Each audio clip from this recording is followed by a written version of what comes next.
Hey guys, welcome to an episode of Cooking and Growing with the Frisbys. This is our Independence Day episode, and it's going to be a short one because we've already done this before, but there were technical difficulties. I would say technical. Technical is just a way of saying human error. And I didn't get the first part of what I was talking about. So what we're doing today for Independence Day is we're doing a board sauce. A board sauce that goes along with any cut of meat, but our choice of meat happens to be a very thick cut New York strip that I found at my local Costco. They have a great meat department. So what is a board sauce? The board sauce simply is exactly what it's described to be. We have our cutting board, we have fresh herbs, and what we're going to do is cut them all up. We're going to add olive oil to it. We're going to cook our meat. And instead of letting the meat rest, you come back and you put it on top of all the cooked herbs that you've put together. And you slice it immediately when it comes off the grill. What does that do? Well, when you rest it, it lets the juices hold into the meat. When you cut it immediately, it lets the juices fall where they may, which is going to fall right back into all these chopped up herbs, and it's going to activate them all over again. We have done this before. I gave you guys a little bit of a teaser. If you don't do this, you're crazy. It is absolutely unbelievable way to eat a nice piece of meat.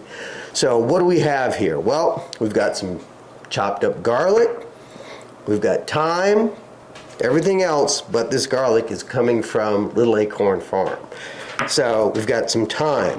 We've got the red Italian pepper. Am I saying that right, Beth? Yeah. Okay. We've got jalapeno from our garden for a little bit of zing. I'm not the one that put that in there. Beth did, but hey, to each his own, right? When you're doing your board sauce. We've got a poblano from our garden. I only did half. I roasted it, took the skin off. Just did half because I know we've got a little bit of heat in both. We've got a little bit of heat. We've got sage from the garden. We've got rosemary. I always call this oregano, and I don't know why. From now on, you're oregano. Now, Nope. This is rosemary. We've got chives from our garden, and we've got oregano from our garden. So basically, I'm just going to chop all this up. This has to come off of here. Doesn't this have to come off of here? Yeah, so... And Beth and I were kind of having a debate as to whether or not you do it now or do you wait until everything comes off the grill. And, you know, she makes a good point. I'll smell it immediately. I'm smelling it right now because I'm manipulating it. And then I think it goes dormant, but as soon as the heat hits it from the meat, it's going to come back and it's going to activate again. So all I'm going to do right now is pull this rosemary off of this stem. We'll put that off to the side. This too, I'm assuming this has to come off. So we'll take the oregano off of it. Don't ask me why I get those mixed up. I don't know why I do that. So we're going to take that off. Slide it all down. I should be using that chopper that I have. And basically, I'm just going to chop it up. I just sharpened my knife. So let's chop everything up. And it doesn't... How fine? So you would say, well, how fine would you chop it? And what I would say to you at this point, you chop it as fine as you want to eat it, is what I would tell you. Because some people like chunky herbs. I'm one that likes them kind of in between that. Not super chunky, but chunky. We'll chop these up.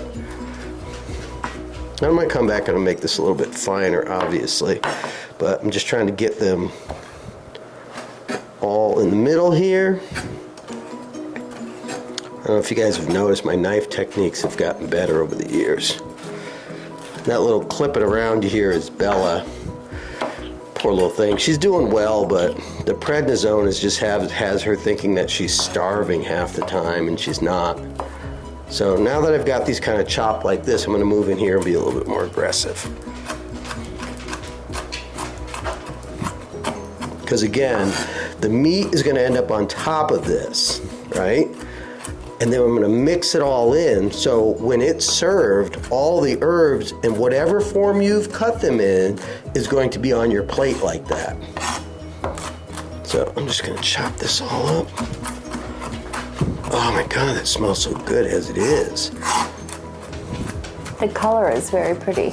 Yeah. So I'm going to smoke this New York strip just a little bit. So I've put cherry and hickory out on the grill, and I'll probably smoke it for about 15 or 20 minutes, just get a little bit of smoke on it. Then I'll move it into cooking.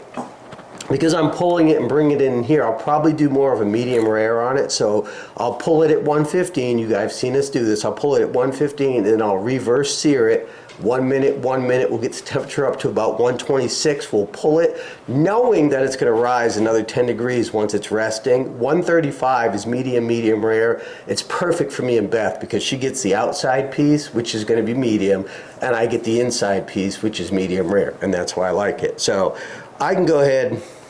I can just mix all this in right now. Garlic is such a sticky little thing, isn't it?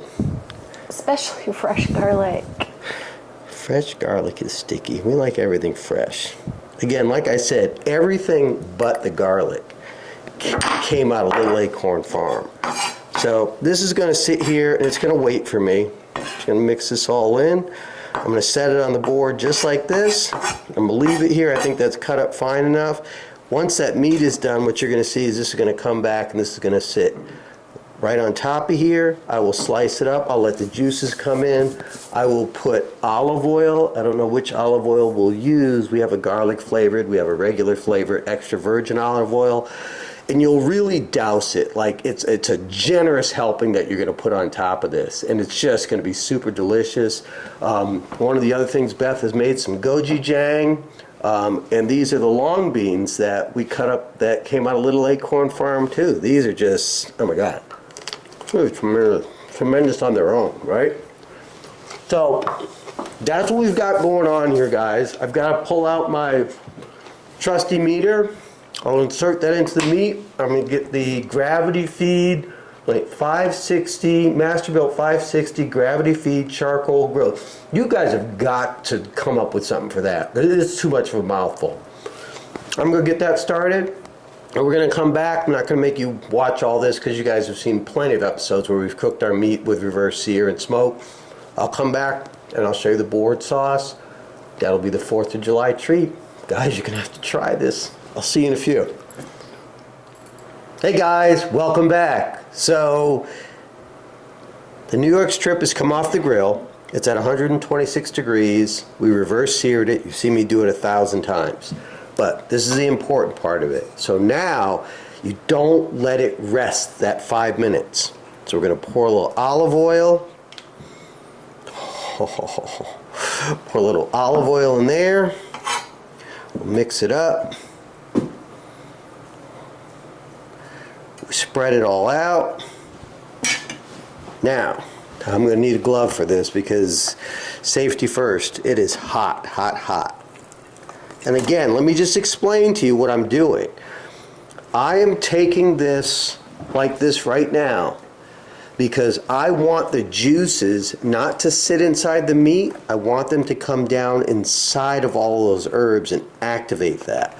So I'm going to pull this out. I'm going to set it over here.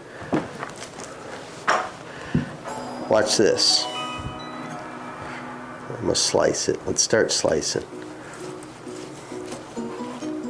Start slicing. And I'm slicing it into the pieces that Beth and I would eat. And me doing this stops the cooking process. It looks like it's a perfect medium rare. So temperature was at 126, and then the meter went off, which is saying it's at 135. And I don't want it cooking any more than that. I just don't. Because guess what? There's going to be leftovers. So now that we've done that, you see that? Cut that all up. Now we take more olive oil, and don't be afraid. Don't be afraid. Don't be afraid. Douse it. Douse it.